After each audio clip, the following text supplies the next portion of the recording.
সকাল সন্ধ্যা 3 বার পড়ুন। এই আকাশ জমিনের মধ্যে যা কিছু রয়েছে, এই পৃথিবীতে যত মখলুক রয়েছে, আপনাকে কেউ কোনো ক্ষতি করতে পারবে না।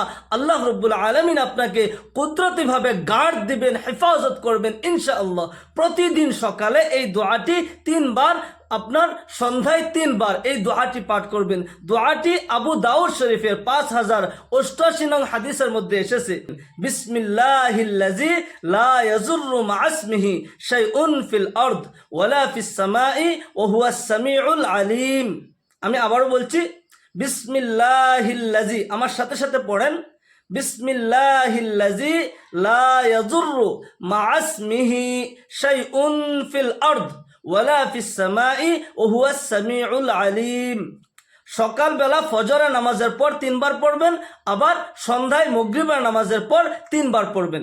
আল্লাহ রাব্বুল আলামিন সকল ধরনের বালা মুসিবত হইতে আপনাকে হেফাজত করবেন।